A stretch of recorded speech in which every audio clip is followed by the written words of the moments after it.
नित्यानन्देश्वर परमशिवसमारम्भाम् नित्यानन्देश्वरि पराशक्तिमध्यमाम् अस्मदाचार्यपर्यन्ताम् वन्दे गुरुपरम्पराम्.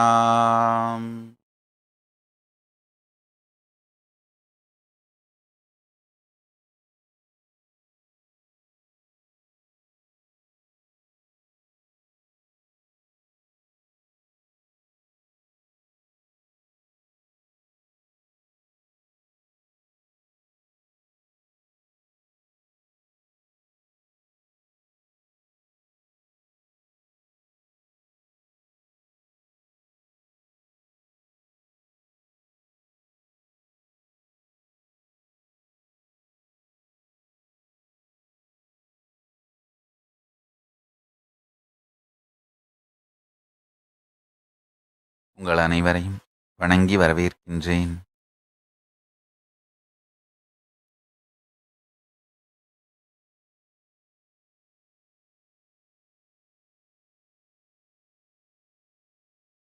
உலகம் முழுவதிலும்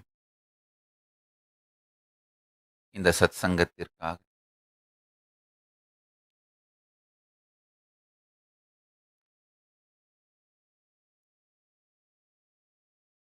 முகநூல் வழியாகவும் நித்யானந்தா இணையதள தொலைக்காட்சி வழியாகவும் கைலாச தொலைக்காட்சி வழியாகவும் கட்செவி மூலமாகவும் என்லைட்டன் ஜீவன் முக்தி செயலி மூலமாகவும் உலகம் முழுவதும் அமர்ந்திருக்கும் அன்பர்களையும் சீடர்களையும் பக்தர்களையும் வணங்கி வரவேற்கின்றேன்.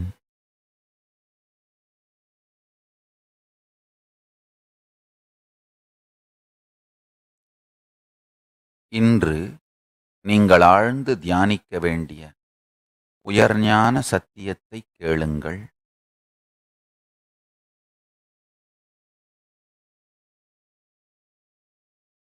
மனிதன் அடிப்படையில் தன்னை சுற்றி நிகழும் நிகழ்வுகளைச் சார்ந்தும் அதற்கு தான் ஏற்கனவே பதிந்து வைத்துள்ள சம்ஸ்காரங்களுக்கு ஆற்றுகின்ற எதிர்வினைகள் சார்ந்துமே தன்னை பற்றி தீர்மானிப்பதனால்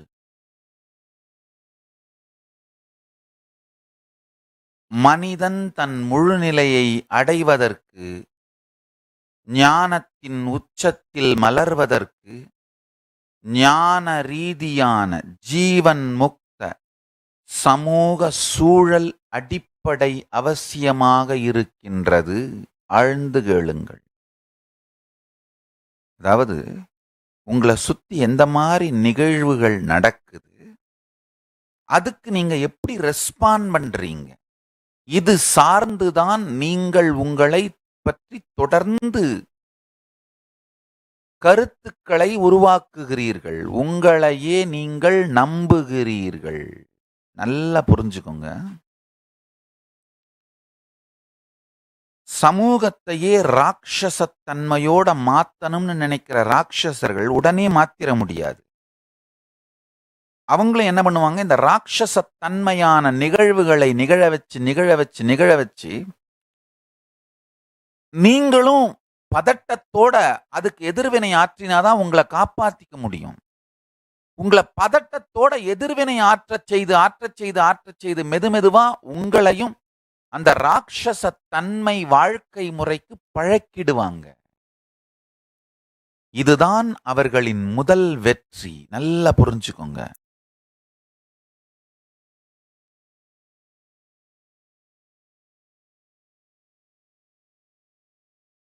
நீங்க சுத்தமான சைவ வாழ்க்கை வாழ்ந்து நேர்மையோடு மது போதை வஸ்துக்கள் இல்லாமல் ஒரு தெளிவான ஆன்மீக வாழ்க்கை அமைதியா உங்க வீட்டில் நிம்மதியா வாழ்ந்துட்டு இருப்பீங்க. ஜஸ்ட் எதிரில் பக்கத்தில் அக்கம் பக்கத்தில் ஒரு 4-5 வீட்டுக்காரங்க மெதுவா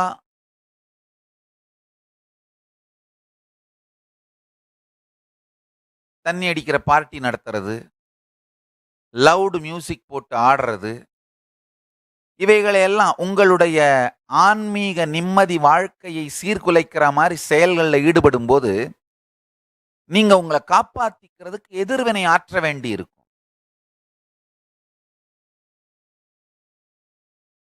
ஒரு தரம் எதிர்வினை ஆற்றுவீங்க,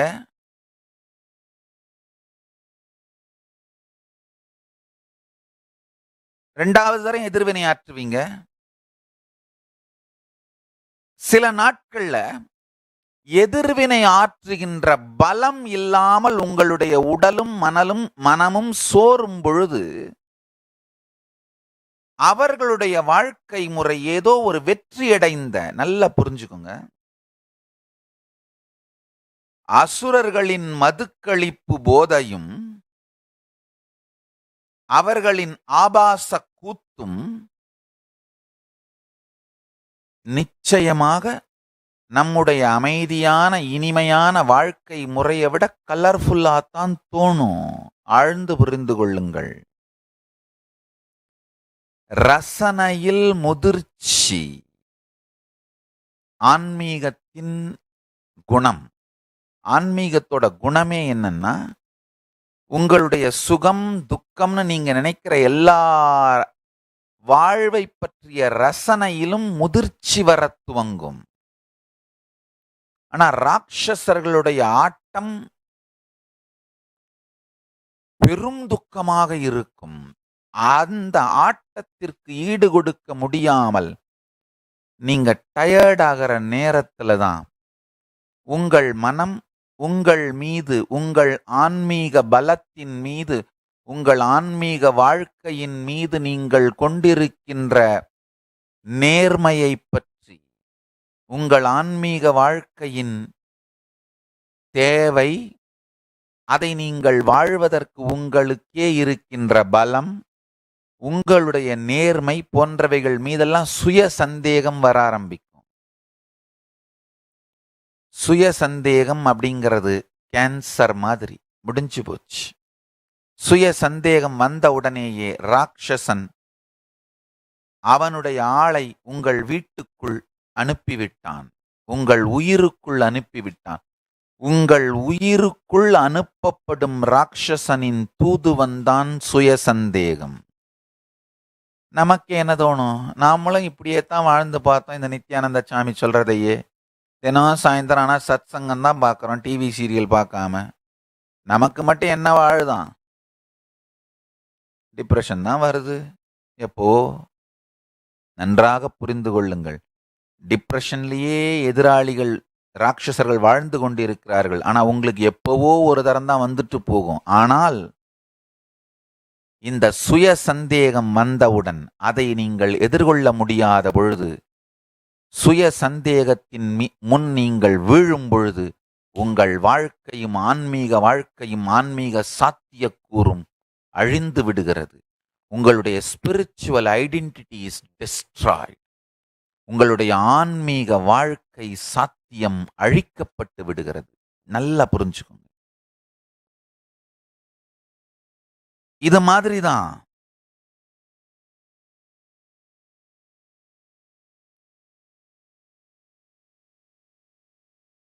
தனித்தனி நபராக ஒவ்வொருவராக ஆன்மீக வாழ்க்கையின் சாத்திய கூறு அழிக்கப்படுகின்றது.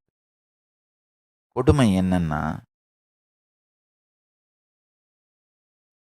களை வளர்ந்து, களை பிடுங்க எரியப்பட வேண்டிய களை வளர்ந்து பயிரின் உயிரை அழித்து விடுகிறது. சமூகத்தின் பயிர் யார்னா, பிரபஞ்சத்தின் உயர்ஞான சத்தியங்களை உயிருக்குள் வாங்கி அதை தங்கள் தினசரி வாழ்க்கை முறையாக அமைத்து கொண்டவர்கள். சமூகத்தின் ஞான பயிராக மாறியவர்கள் மெதுமெதுவாக பிடுங்கி எறியப்பட வேண்டிய சமூக விரோத களை கும்பலால் பயிரின் உயிர் பறிக்கப்படுகிறது. நல்லா புரிஞ்சுக்கோங்க. அளவு கடந்த ஆபாச விஷத்தாலே மெதுமெதுவாக கழுத்தை நெரித்து நீங்கள் அழிக்கப்படுகிறீர்கள் என்பது உங்களுக்கு புரிந்தால்தான் விழித்துக் கொள்வீர்கள்.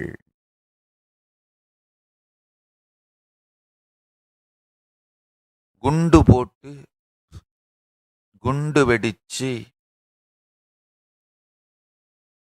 ரோட்லெல்லாம் பல பேர் செத்து ஆயுதங்களால் வெட்டப்பட்டு கற்பழிக்கப்பட்டு மக்கள் இறக்கின்ற அந்த காட்சி தான் போர்னு நீங்க நம்பிட்டு இருந்தீங்கன்னா அது பொய். ஞான வாழ்க்கை வாழுகின்ற மனிதர்கள் மெதுமெதுவாக குன்றி மிச்சம் மீதி சிவஞான வாழ்க்கையை வாழுகின்ற சிலரும் குற்றுயிரும் கொலையுயிருமாக தங்கள் மீதே நம்பிக்கையை இழந்து, நல்லா புரிஞ்சுக்கோங்க, ஒரு இனத்திற்குள்ளே உட்சிதைவு வருவதே தங்கள் மீது நம்பிக்கை இழக்கும் போதுதான். உதாரணத்துக்கு ரவுடிகள் ராட்சசர்கள் ஒன்னா சேர்ந்து ஒரே கட்சியா நிப்பாங்க, ஒரே இயக்கமா நிப்பாங்க. ஆனா சைவர்கள் ஞான வாழ்க்கை வாழ்பவர்கள் சின்ன சின்ன சின்ன குழுவா இருந்துகிட்டு அந்த குழுக்குள்ளேயும் ஆயிரக்கணக்கான சண்டை சச்சரவு இருந்துகிட்டு, காரணம் என்னன்னா நமக்குள்ளெல்லாம் வந்த சுய சந்தேகத்தினால் நம்மீதே நமக்கு நம்பிக்கை இல்லாமல் போனதனால் ஒன்றாக திரண்டு சத்தியங்களை ஒன்றாக உயிர் வாங்கிக் கொள்ளுகிற அளவுக்கு நாமெல்லாம் ஒருத்தரோட ஒருத்தர் உறவை மலர்த்தி கொள்வதற்கு இந்த ராட்சசர்களை அனுமதிக்கலைங்கய்யா. நாமெல்லாம் கேட்கறது உண்டு, ஏன் இந்துக்கள் எல்லாம் ஒன்னா சேரலன்னு. ஐயா, ஒன்னா சேர்ற அளவுக்கு நீங்கள்லாம் பார்த்து பேசி பழகி ஒரு திங்க் டேங்க் உங்களுக்காக உருவாகிற அளவிற்கு ராட்சசர்கள் அனுமதிக்கவில்லை, தொடர்ந்து தாக்கினார்கள். எதிர்காலத்துல யாராவது ஒருத்தர் இந்து மதத்துக்கு திங்க் டேங்கா மாறிடுவாங்கன்னு தெரிஞ்சாலே அடி தாக்கு, ஆணிவேரோடு அறுத்தெறி. நல்லா புரிஞ்சுக்கோங்க.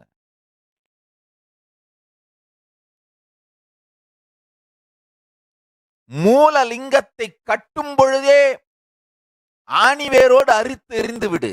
பூசலார் நாயனார் தன்னுடைய மனதிற்குள்ளே சிவாலயம் அமைப்பதற்கான மூலலிங்கத்தை அமைக்கிறார். நல்லா புரிஞ்சுக்கோங்க. மூலலிங்கம்னா என்னன்னா, சக்தி மண்டலத்தாலே பாலாலயமாக தங்களுடைய உயிருக்குள்ளே பிராண பிரதிஷ்டை செய்வதற்காக அமைப்பதுதான் மூலலிங்கம்.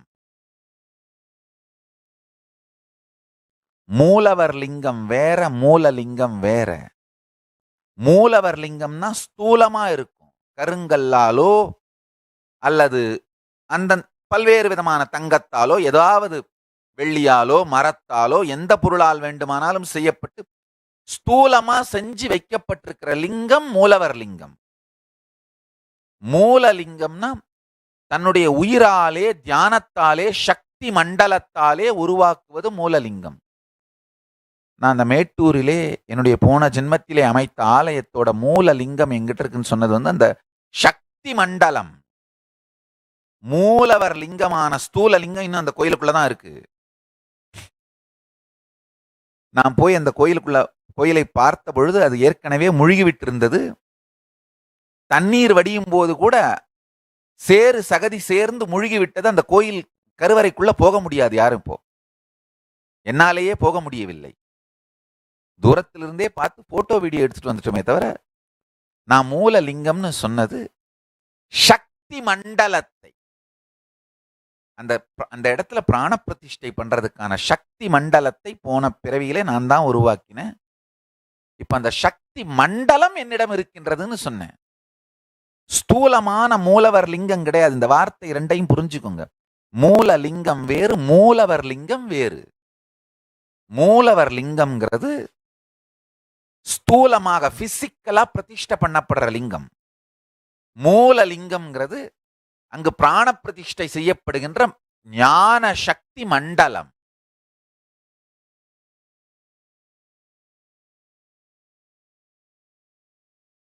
ராட்சச தீய சக்திகள் 2000 நான் இந்த கைலாயத்திற்கான மூலலிங்கத்தை ஞான சக்தி மண்டலத்தை கட்டமைக்க துவங்கிவிட்டேன்னு தெரிஞ்சுக்கிட்டாங்க. நல்லா புரிஞ்சுக்குங்க.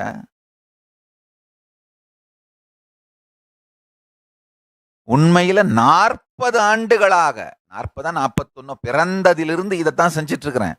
பிறந்ததே இதுக்காக தானே.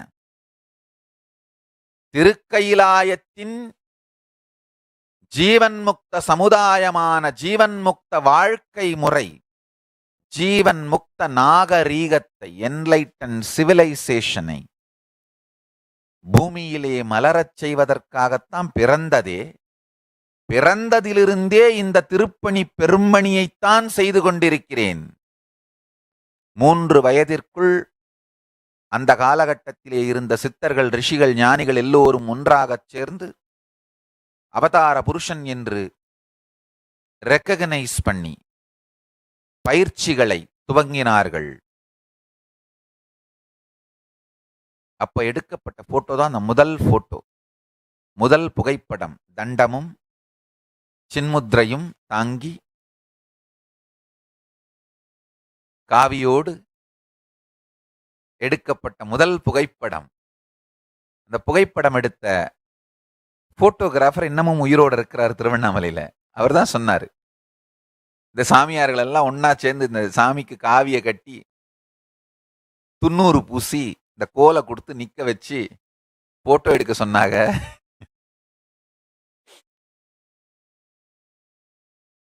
நன்றாக புரிந்து கொள்ளுங்கள். பிறந்ததிலிருந்து ஜீவன் முக்த நாகரீகத்தை மலர வைப்பதற்காகத்தான் தொடர்ந்து உழைத்துக் கொண்டிருக்கிறேன், தொடர்ந்து செயல்பட்டு கொண்டிருக்கிறேன். ஆனா எனக்கு 22 23 வயசாகும் பொழுதுதான் பொதுவெளியில் பொதுமக்களுக்கு தெரியற மாதிரி என்னுடைய செயல்பாடுகள் நிகழத் துவங்கியது. 2000 ஆண்டு மெதுமெதுவா மக்களுக்கு இந்த சக்திகளை வெளிப்படுத்துவதற்கு தீட்சை அளித்து இந்த ஞானத்தின் ஜீவன் முக்த நாகரிகத்தை மலரச் செய்வதற்கு செயல்பட துவங்கினேன். பொதுவெளியில தெரிகிற மாதிரி உடனே துவங்கினார்கள் தாக்குதலை, உடனே தாக்குதலை துவங்கினார்கள். ராட்சச தீய சக்திகள் ஒரு சிறு, நாம அவங்களை எதிர்க்கணும்னு அவசியம் இல்லை, அவர்களுக்கு மாற்று கருத்தோடு நாம செயல்படணும்னு கூட அவசியம் இல்லை. அவர்களுக்கு மாற்று கருத்தோடு நாம உயிரோடு இருக்கோம்னு தெரிஞ்சாலே போதும், தாக்க துவங்கி விடுவார்கள். 20 ஆண்டுகளாக உயிர் மீது, உடல் மீது, உடைமைகளான ஆசிரமங்கள் மீது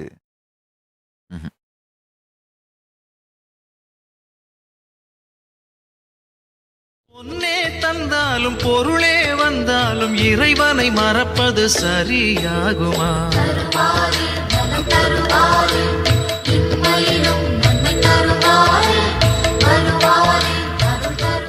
தடங்களுக்கு வருந்துகிறோம், ஆழ்ந்து கேளுங்கள். 20 ஆண்டுகளாக உடல் மீது தாக்கு, என் உடல் மீதும் உயிர் மீதும் கைலாயங்களான இந்த ஆசிரமங்கள் மீதும்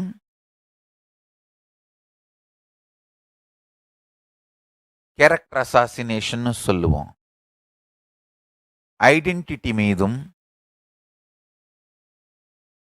நற்பெயர் புகழின் மீதும் எல்லாவற்றின் மீதும் தொடர்ந்து நடத்தப்படுகின்ற தாக்குதலையும் மீறி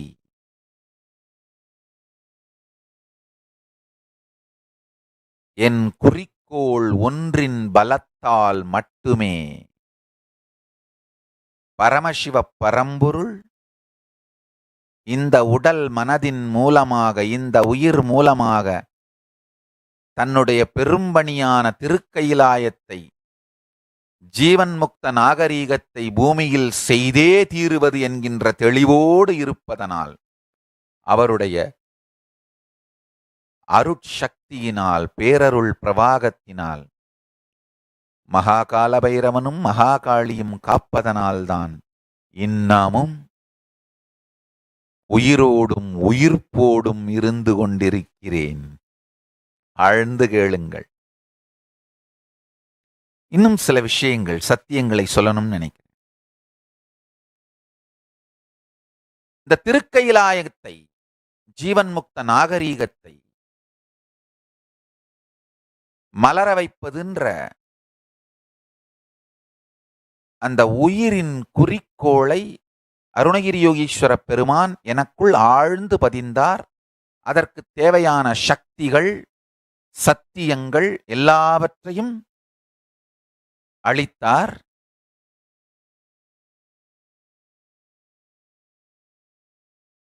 அப்போதிலிருந்து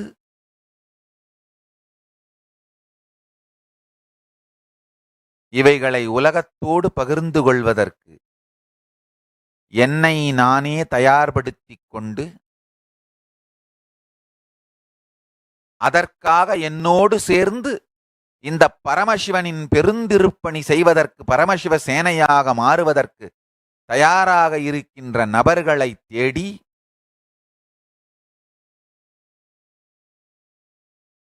உலகம் முழுவதும்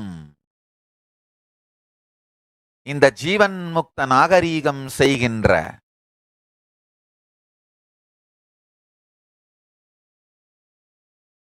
திருப்பணியை செய்து கொண்டே இருக்கின்றேன்.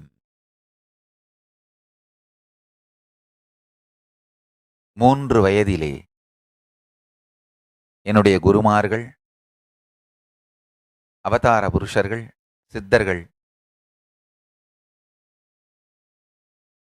என்னை உடல் தாங்கி வந்திருக்கின்ற பரமசிவ பரம்பொருளின் அவதாரம் என்று உணர்ந்து பயிற்சிக்காக என்னை தயார் செய்த பொழுது, தேவைப்படும் பயிற்சிகளுக்கான, என்னை மலர வைப்பதற்கான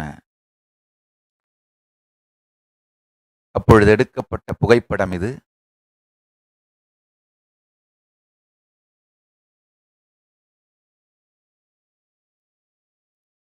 இந்த காவியும் இந்த ருத்ராட்ச மாலையும் இன்னமும் நம்மிடம் இருக்கின்றது.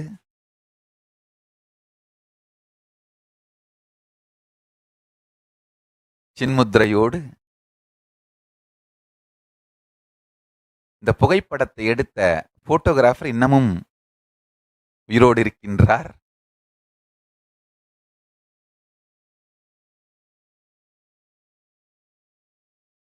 திருவண்ணாமலையில் எடுக்கப்பட்ட புகைப்படம்.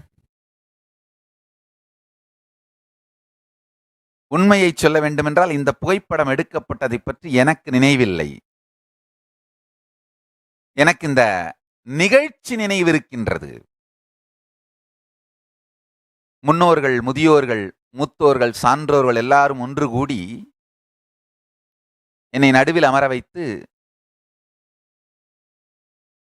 பல்வேறு விஷயங்களை சிந்தித்து யோசித்து வேறு வேறு விதமான செயல்களை எல்லாம் செய்து, அதெல்லாம் நினைவில் இருக்கின்றது. ஆனால் இந்த புகைப்படம் எடுக்கப்பட்டது எனக்கு நினைவில் இல்லை. இந்த போட்டோகிராஃபர் சொன்ன பிறகுதான் நமக்கு தெரிந்தது இந்த புகைப்படம் எடுக்கப்பட்டதுன்னு.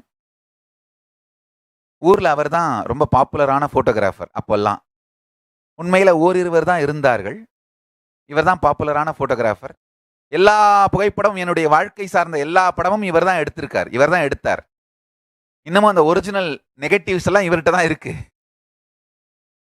சேதுன்னு பேரு, திருவண்ணாமலையில் இன்னமும் இருக்காரு.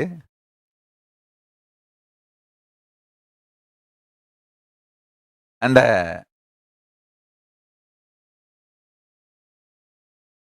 அந்த வயதில் துவங்கி இன்று வரை கொண்ட கொள்கை மாறாது பரமசிவ பரம்பொருள் அளித்த தைரியத்தினால் உயிர் பொறுப்பினால் உயிர் நேர்மை இன்டெகிரிட்டி, உயிர் உண்மை ஆத்தென்டிசிட்டி, உயிர் பொறுப்பு ரெஸ்பான்சிபிலிட்டி, உயிரையே உருக்கி உலகோடு பகிர்ந்து கொள்ளும் பெரும் கருணை என்ரிச்சிங், இந்த நான்கையும் என்னுடைய குருநாதன் உயிர்காதலன் அருணகிரி யோகீஸ்வரன் பரமசிவ பரம்பொருள், அருணகிரி யோகீஸ்வர பரமசிவ பரம்பொருள் எனக்குள் ஊற்றியதனால் எனக்குள் இந்த நான்கையும் உயிர் நேர்மை, உயிர் உண்மை, உயிர் பொறுப்பு,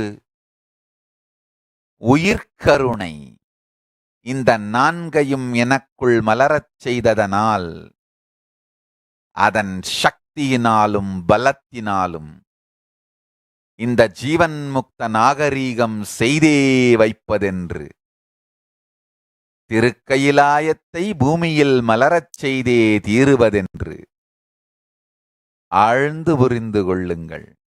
இதை மலரச் செய்தே தீருவதென்று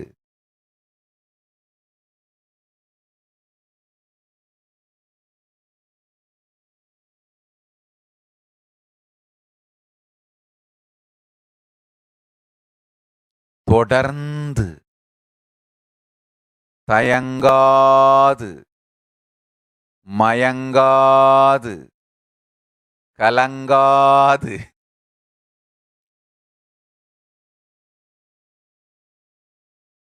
எந்த தாக்குதலுக்கும் தயங்காது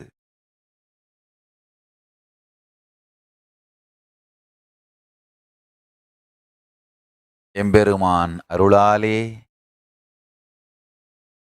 பரமசிவ பரம்பொருளின் பேரருளாலே பெரும் பாதுகாப்பினாலே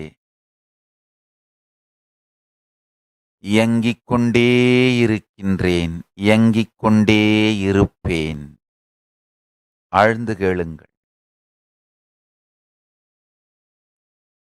தனி மனிதனுக்கு மட்டும் ஜீவன் முக்த விஞ்ஞானத்தை, பரமசிவ ஞானத்தை கொடுப்பது என் நோக்கம் அல்ல.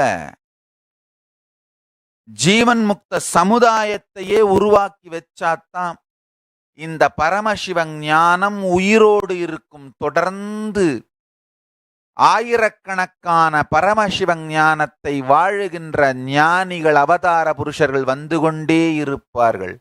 ஐயா, நல்லா புரிஞ்சுக்கோங்க.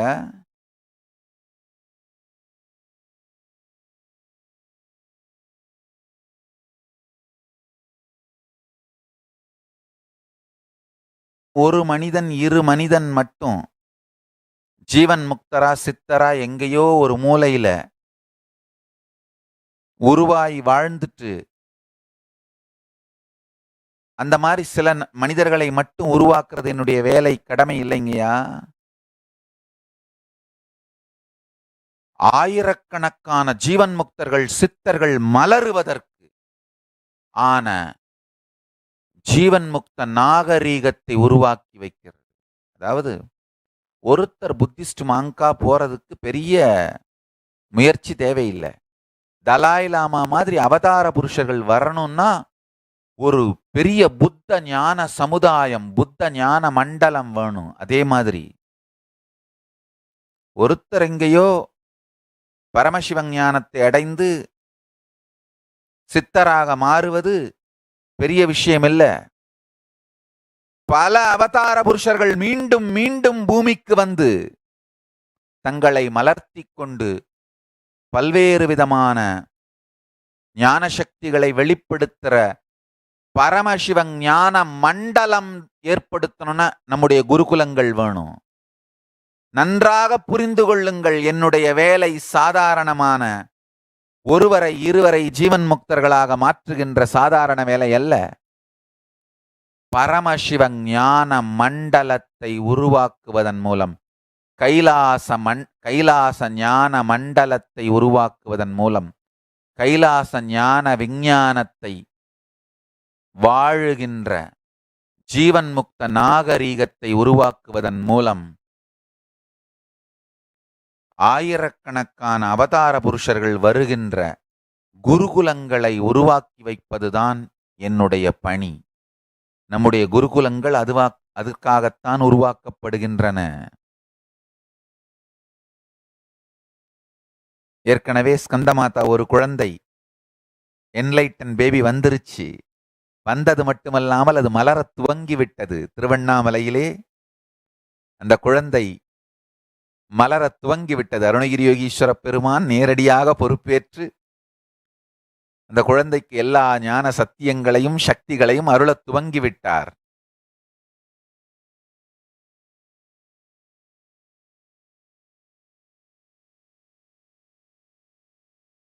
நன்றாக புரிந்து கொள்ளுங்கள். இதுபோன்று ஆயிரக்கணக்கான ஞான குழந்தைகள் மலர்ந்து பரமசிவ ஞானத்தை மலர வைப்பதற்கான எனர்ஜி ஃபீல்டு தான் இந்த கைலாயங்கள்.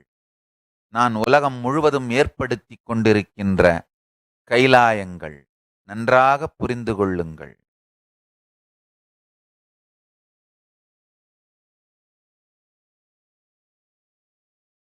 சில பேர் நினைக்கிறதுண்டு, நான் சின்சியராத்தான் ஆதீனத்துக்கு போனேன், ஆனா என்னால் அங்க இருக்க முடியலையே, ஏன்? நன்றாக புரிந்து கொள்ளுங்கள்.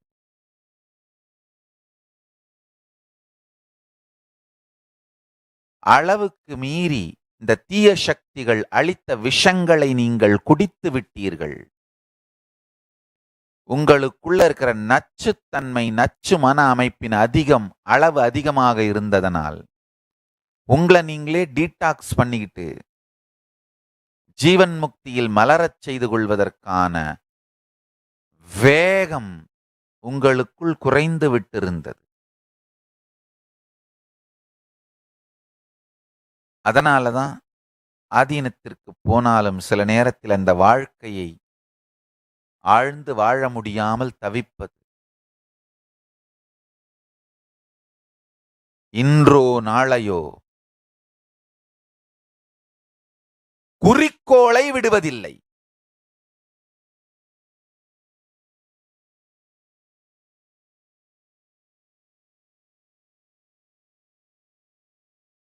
இருந்தாலும் வாழ்ந்தாலும் இறையனார் காட்டிய பரமசிவ ஞானமே இருப்பு.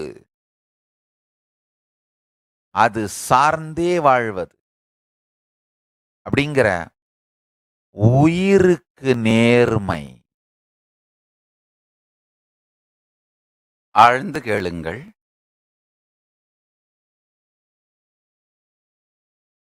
இந்த சத்தியத்தை உள்வாங்குங்கள்.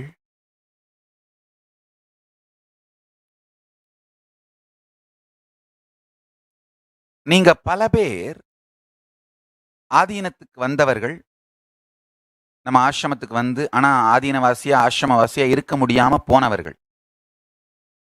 அவங்களுக்கெல்லாம் நான் சொல்ல நினைக்கிறது இதுதான். நீங்க தனி மனிதன் ஜீவன் முக்தனா ஆயிடுற அளவுக்கு உங்களுக்கு ஒரு தேடுதலும் நேர்மையும் இருக்கும். அதுல சந்தேகம் இல்லை. ஆனா நான் செஞ்சிட்டு இருந்த வேலை, என் நோக்கம் ஒரு ஜீவன் முக்த சமுதாயத்தையே மலர வைப்பது. அதற்கான பொறுப்புகளை நீங்க எடுக்கும் பொழுது வெளியிலிருந்து இந்த ராட்சச தீய சக்திகள் நம்மளையெல்லாம் தாக்கின போது அதை தாங்குகிற அளவிற்கு உங்களுக்கு ஞான பலம், ஆன்ம பலம் இல்லாமல் போயிருந்திருக்கலாம். நல்லா புரிஞ்சுக்குங்க. பக்தர்களாக இருக்க முடியாமல் விலகியவர்கள், ஆதீனவாசிகளாக, சந்நியாசிகளாக, பிரம்மச்சாரிகளாக, குருகுலவாசிகளாக, குருகுல குழந்தைகளாக எந்த விதத்திலாவது என்னோடு சங்கத்தோடு தொடர்பில் வந்து தொடர முடியாமல் போன யாரையும் நான் ஒரு சிறு குறை கூட சொல்ல மாட்டேன். காரணம் என்ன? நம் மீது நடத்தப்பட்டது பூதாகரமான ராட்சச தீய சக்திகளின் கொடும் தாக்குதல். அந்த தாக்குதலை தாக்குப்பிடிப்பதற்கு முடியாமல் தனிமனித தேடுதல், ஜீவன் முக்தியை நோக்கி தனிமனித தேடுதல் இருந்தாலும் சாமி மேல பக்தி இருக்கான சங்கத்துல வாழ நம்மளால முடியல அப்படின்னு விலகியவர்கள் யார் மீதும் எனக்கு எந்த இன்கம்ப்ளீஷனும் இல்லை. எனக்கு நல்லா தெரியும். ஏன்னா நம்ம மீது நடத்தப்பட்டது மிகப்பெரிய ராட்சச தீய சக்திகள் நடத்திய ஆன்மீக தாக்குதல், வெறி தாக்குதல். அந்த வெறி தாக்குதலால நம்மை நாமளே காப்பாத்திக்கிறதுக்காக நம்ம இன்டர்னல் கட்டுப்பாடுகளையும் ரொம்ப அதிகமான கட்டுப்பாடுகளை வைக்க வேண்டி இருந்தது. அதாவது இந்த தீய சக்திகள், தாக்குதல் நடத்திய தீய சக்திகள் வெளியிலிருந்து தாக்குனது மட்டும் இல்லாம உள்ள இருந்து சங்கத்தை அழிக்க பார்த்தார்கள். உள்ளுக்குள்ள ஒரு 2 பேரை அனுப்பி ஏதாவது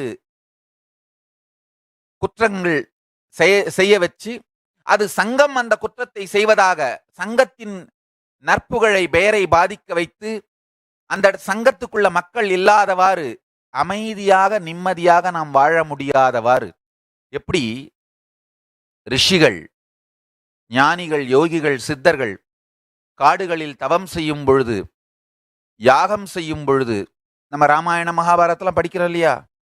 விஸ்வாமித்திரர் யாகம் பண்றதுக்கு ராட்சசிகளும் ராட்சசர்களும் தொந்தரவு செய்தார்கள்னு. அது மாதிரி இந்த திருக்கைலாயத்தை, ஜீவன் முக்த நாகரீகத்தை உருவாக்குகின்ற ஞான விஞ்ஞான யஞத்தை நான் செய்யும் பொழுது, செய்ய துவங்கியதும் இந்த தீய சக்திகளும் ராட்சசர்களும் கடும் வேகத்தோடு தாக்கினார்கள். அவர்கள் தாக்குதலை தாக்குப்பிடிக்க முடியாதல் சிதறி ஓடிய பக்தர்கள், சீடர்கள் மீது எந்த விதமான மனக்குறையும் எனக்கு இல்லை. ஏன்னா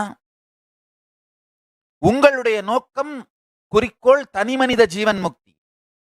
ஆனா நான் செஞ்சிட்டு இருந்தது ஒரு பெரிய சமூக ஜீவன் முக்த நாகரீக மறுமலர்ச்சி.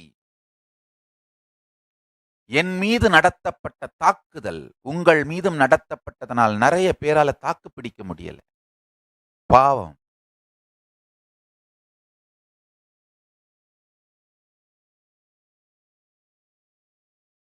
இப்போ ஒரு நற்செய்தி என்னன்னா, நான் அங்க இல்லாததுனால இதற்கு மேல் தீய சக்திகள் தாக்க மாட்டார்கள். ஏன்னா அவர்கள் குறிக்கோள் என்னை அழிக்க வேண்டும்ன்றதான். ஆனா நாங்க இல்லாததுனால தாக்க மாட்டார்கள்.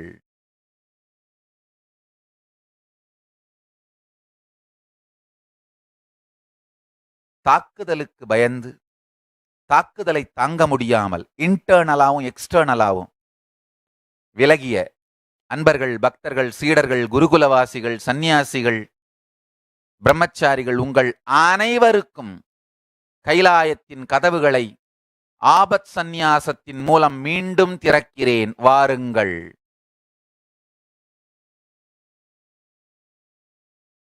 இதற்கு மேல் உங்களை தாக்குவதற்கு அங்கு யாரும் இல்லை. நீங்கள் எல்லோரும் வந்து வாழ்ந்து ஜீவன் முக்த நாகரீகத்தை மலர வைப்பதற்காகத்தான் என்னுடைய ஆசிரமங்களையும் ஆதீனங்களையும் நான் தியாகம் செய்து விட்டேன். நான் அங்க இருக்கிற வரைக்கும் இவர்கள் எந்த ஆசிரமத்தையும் ஆதீனத்தையும் இந்த ராட்சச தீய சக்திகள் நிம்மதியா நடக்க விடமாட்டார்கள்.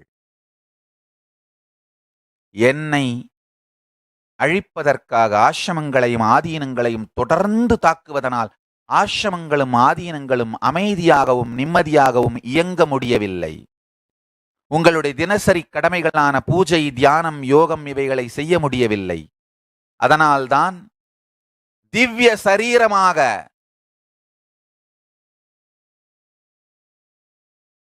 அர்ச்சாவதாரமாக என்னை எல்லா ஆசிரமங்களிலும் பீடங்களிலும் ஆதீனங்களிலும் பிரதிஷ்டை செய்துவிட்டு என் திருமேனியை பாதுகாப்பாக எங்கு வைக்க வேண்டுமோ அங்கு வைத்துக் கொண்டிருக்கின்றேன். நான் அங்கு இல்லாததனால் என்னை அழிக்க முடியாது என்பதனால் எந்த தாக்குதலையும் இதற்கு மேல் யாரும் செய்ய மாட்டார்கள். கவலைப்படாதீர்கள்.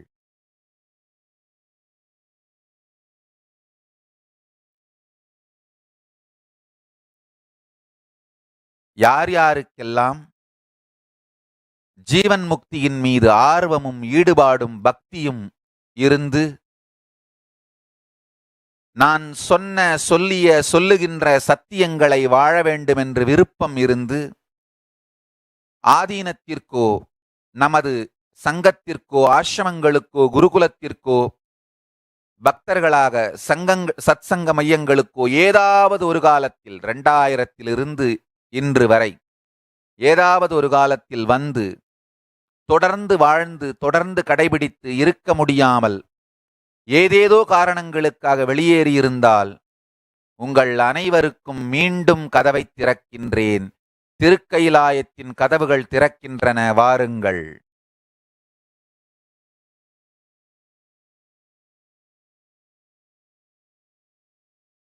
வாருங்கள், ஜீவன் முக்த நாகரீகம் செய்வோம். திருக்கயிலாயம் மலரச் செய்வோம். திருக்கயிலாயத்தின் ஞான விஞ்ஞானத்தை மலரச் செய்வோம். பரமசிவ ஞான விஞ்ஞானத்தை மலரச் செய்வோம். வாருங்கள். அதிர்ஷ்டவசமாக பரமசிவ பரம்பொருள் 1200 சொத்துக்களை நமக்கு அளித்திருக்கின்றார். நீங்கள் நினைத்து கூட பார்க்க முடியாது. இப்போ இந்த தீய சக்திகள் தேடுவாங்க, இவர்கிட்ட நாம நிறைய ஆட்டைய போட்டமேடா, இன்னும் 1200 சொத்து வச்சிருக்காரா, எங்க வச்சிருக்காருன்னு தேட ஆரம்பிப்பாங்க. இந்த தீய சக்திகள் நம்ம ஆட்டைய போட்டு திருடினது மிஞ்சன இன்னமும் 1200 வச்சிருக்காரா, லிஸ்ட தேடுறா, எங்கெங்கெல்லாம் நித்யானந்தா போர்டு இருக்குன்னு. தீய சக்திகள் திருடியது போக எஞ்சி 1200 சொத்து கைலாயத்திற்கு இருக்கின்றது. எங்கெங்க இருக்குன்னு சொல்ல மாட்டேன், கவலைப்படாதீங்க. எனிஹவ், இந்தியா முழுவதும் இருக்கின்றது.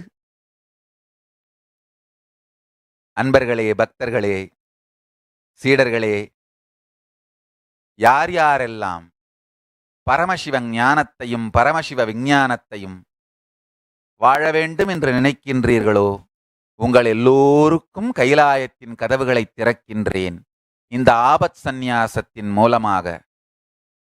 இன்னொன்னு, வெறும் சந்நியாசிகளுக்கு மட்டுமல்ல, கிரகஸ்தர்கள், குருகுலங்கள் எல்லாருக்கும் கதவுகளை திறக்கப் போகின்றேன். முதல்ல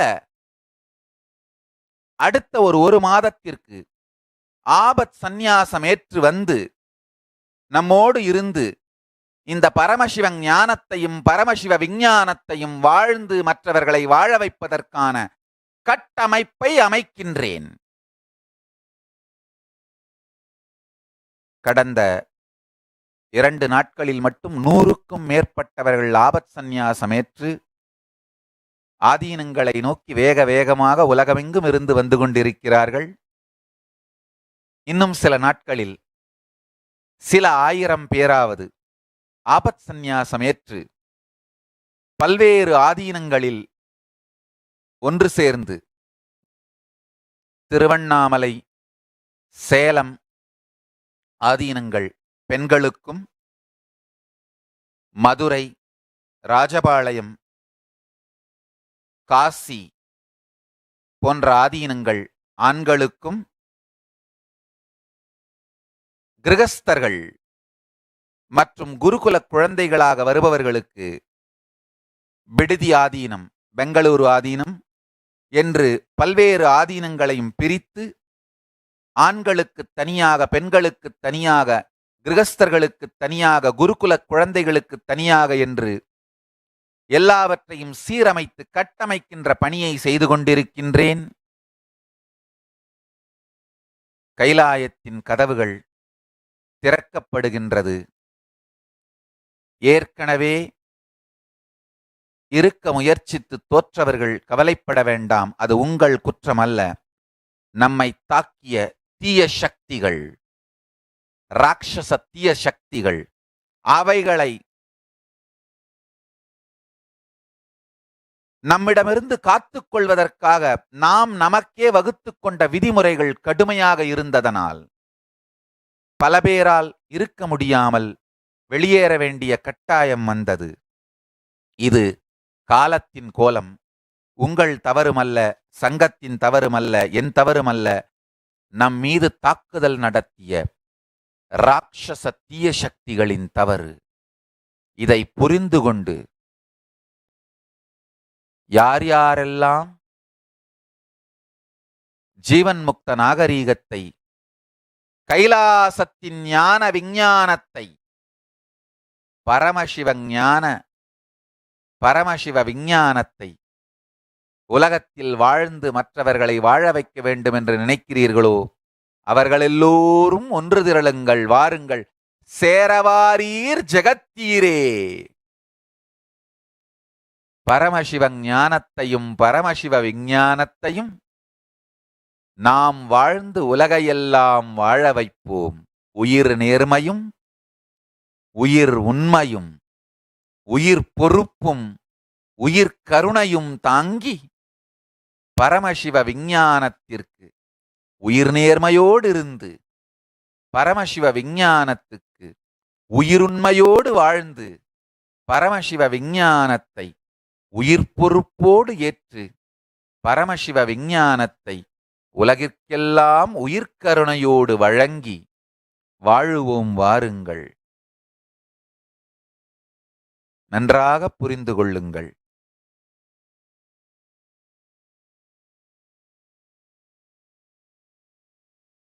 நீங்க எல்லாரும் இந்த ஆதீனத்துக்கு, குருகுலத்திற்கு, சங்கத்துக்குள்ள வந்துட்டு இருக்க முடியாம போனவங்க. நீங்க எல்லாம் விதை மாறி முளைத்து வரும் பொழுதே ஆடு மேய்ந்து அழித்து விட்டது. ஆடு அல்ல இது, வெறும் ஆடு அல்ல, ராட்சச தீய சக்தி எனும் ஆடுகள். உங்கள் ஒவ்வொருவரையும் தனித்தனியாக அழைக்கின்றேன், வாருங்கள். திருக்கயிலாயத்தின் கதவுகள் திறந்திருக்கின்றது. சின்ன சின்ன இன்கம்ப்ளீஷன்ஸும் அரகன்ஸையும் ஈகோவையும் விட்டுட்டு எதிர்காலத்தை பாருங்கள். எதிர்காலத்தை சார்ந்து முடிவெடுங்கள். கடந்த காலம் சார்ந்து முடிவெடுத்தவன் வாழ்க்கையை அழித்துக் கொள்கிறான். எதிர்காலத்தை பார்த்து முடிவெடுப்பவன் வாழ்க்கையை உருவாக்கிக் கொள்கிறான். எதிர்காலத்தை பற்றி சிந்தித்து, எதிர்காலத்தின் சாத்தியத்தை சிந்தித்து, பாசிபிலிட்டி ஆஃப் த ஃபியூச்சரை பார்த்து முடிவெடுக்கிறவன் எல்லாம் வாழ்க்கையிலே வெற்றி அடைகின்றான்.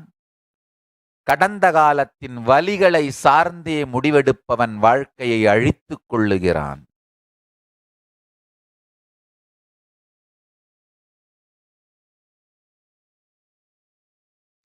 எதற்காக?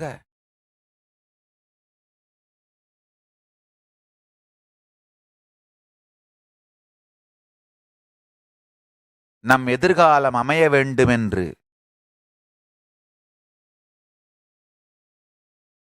தெளிந்த முடிவோடு இருப்பவர்கள், புரிந்து கொள்ளத் தயாராக இருப்பவர்கள், கடந்த காலத்தின் வலிகளை, துக்கங்களை துறந்து விட்டு வாருங்கள்.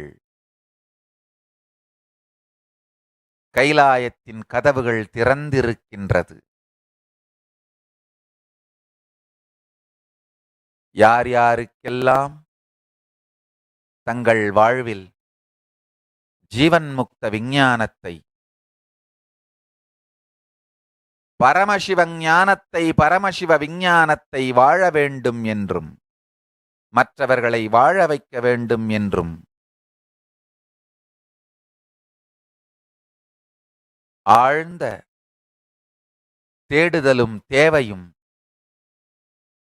பொறுப்பும் இருப்பதாக உணர்கிறீர்களோ, அவர்கள் எல்லோரும் வாருங்கள். நன்றாக புரிந்து கொள்ளுங்கள்.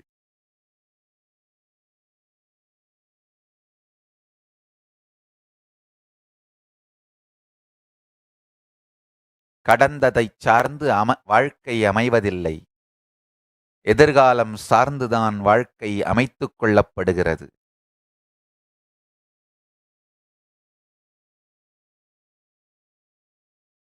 ஒரு சின்ன சீனை டிஸ்கிரைப் பண்றேன், கேளுங்கய்யா. நான் பிறந்து திருவண்ணாமலையில வளர்ந்த போது சிறு குழந்தையாக காலையில எந்திரிச்சு வெளியில வந்து நின்னா எந்திரிக்கிறதே கோவில் மணி சத்தம் கேட்கும். யானை மீது குமரகோவிலிருந்து திருமஞ்சன கோபுர தெருன்னு தெற்கு வீதி இருக்கு. கோயிலுடைய தெற்கு பக்கமா இருக்கிற வீதி. அந்த வீதியில குமரகோவில்ல இருந்து யானை மீது திருக்கையிலாய வாத்தியம் வாசித்துக் கொண்டு தீர்த்தம் கொண்டு செல்வார்கள் பெருமானுடைய ஆலயம் திறப்பதற்காக. அந்த சத்தம் கேட்டுதான் எந்திரிப்போம். எந்திரிச்சு ரெடியாகி கோயிலுக்கு திருப்பள்ளி எழுச்சி பார்க்கறதுக்கு போவோம். பார்த்தா ஒவ்வொரு வீட்டில இருந்து அந்த வீட்டினுடைய முதியவர்கள் பெரியவர்கள் எல்லாரும் தயாராகி நான் கோயிலுக்கு போய் சேர்றதுக்குள்ள கோவில்ல இருந்து ஒரு 500 மீட்டர்லாம் சொல்ல முடியாது. கரெக்டா அளந்து பார்த்தா கட்டாயம் 500 மீட்டர் கம்மியா தான் இருக்கும். நான் பிறந்து வளர்ந்த அந்த வீடு.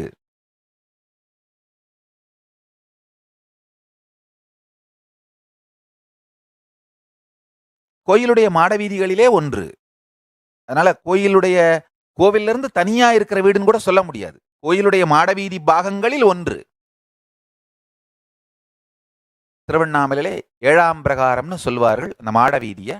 அந்த மாட வீதியிலே ஒன்று.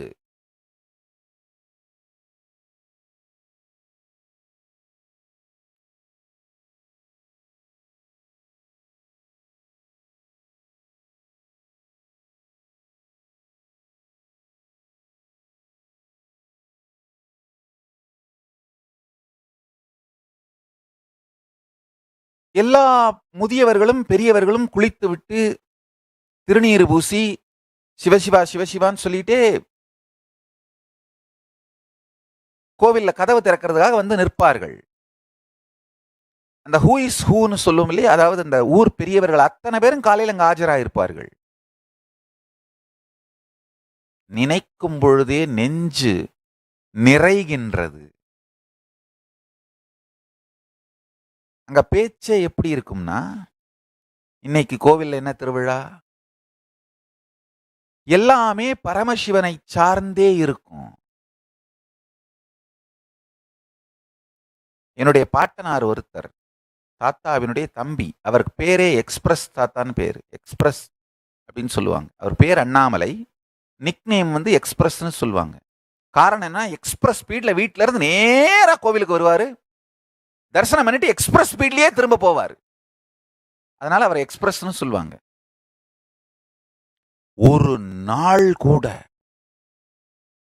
அண்ணாமலையாரை தரிசனம் செய்யாமல் அவர் இருந்ததில்லை. இந்த தினந்தோறும் ஆலயத்திற்கு செல்லுதல்ன்ற பழக்கத்தை அழித்ததே டிவி சீரியல் தாங்க. டிவி சீரியலை கொண்டு வந்ததனால் ஆயிரக்கணக்கான ஆலயங்களிலே ஒரு கால பூஜை நிகழாமல்,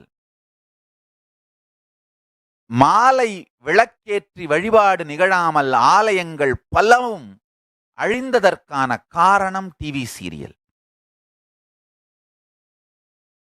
எதற்காக இழந்தோம் இந்த மிகப்பெரிய இனிமையான சமுதாயத்தை? நல்லா புரிஞ்சுக்குங்க. நான் அந்த நேரத்துல திருவண்ணாமலையில இருந்து எல்லாருமே ஜீவன் முக்தர்கள் ஆயிட்டாங்கன்னு சொல்ல வரல. ஆனா பல பேர் ஜீவன் முக்தர்கள் ஆவறதுக்கான அருமையான நாகரீகம் இருந்தது.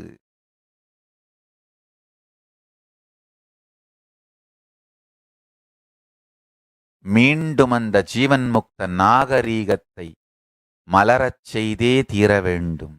அது ஒன்றுதான்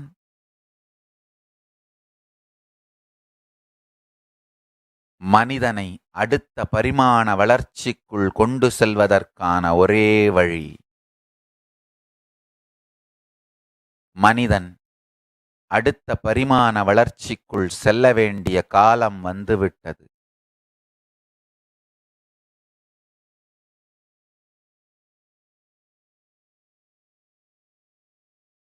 வாருங்கள், ஜீவன் முக்த சமுதாயம் செய்வோம்.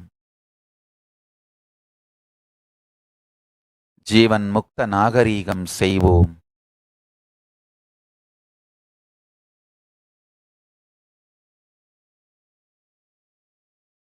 ஒவ்வொரு சர்வஞ பீடத்தையும், திருவண்ணாமலை அருணாச்சல சர்வஞ பீடம், புதுவை சர்வஞ பீடம், தஞ்சாவூர், மதுரை ஷியாமளாபீட சர்வஞ பீடம்,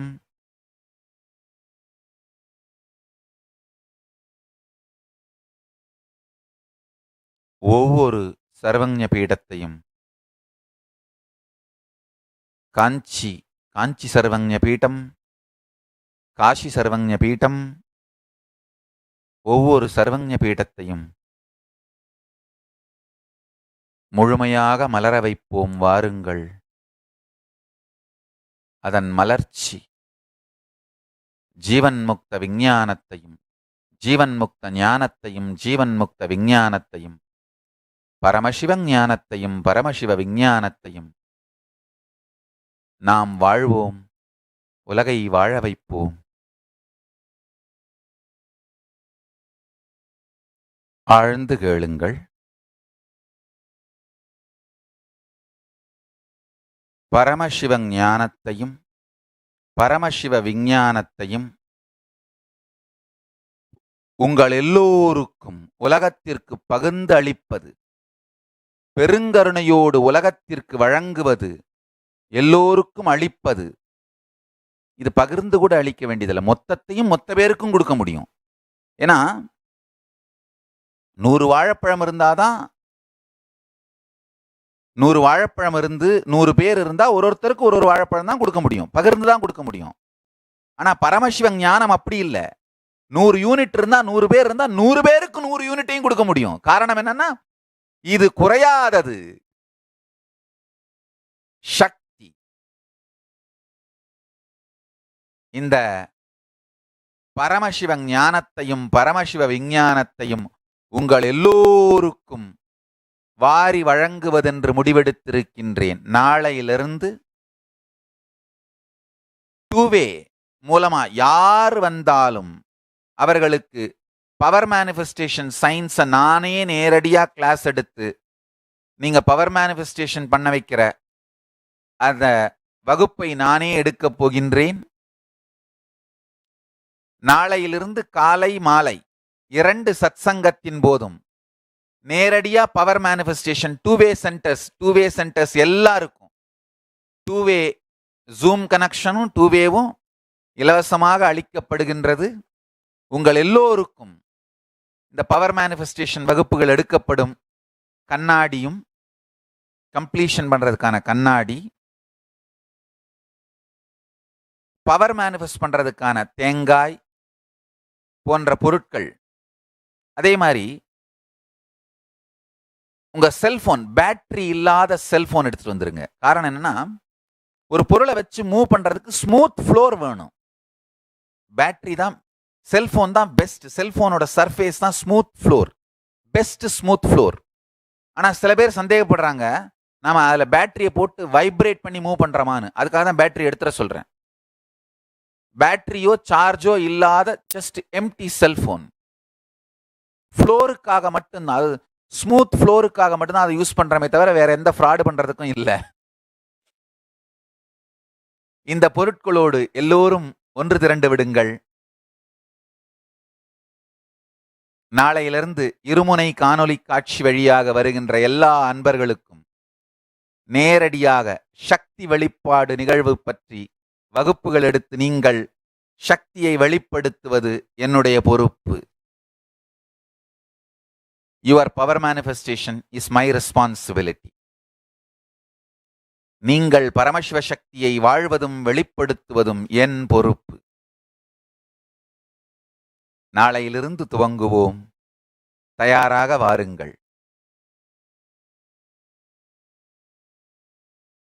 நாம் எல்லோரும் நித்யானந்தத்தில் கரைந்து, நித்யானந்தத்தில் நிறைந்து, நித்யானந்தத்தில் மலர்ந்து நித்யானந்தமாகிட ஆசீர்வதிக்கின்றேன். ஆனந்தமாக இருங்கள்.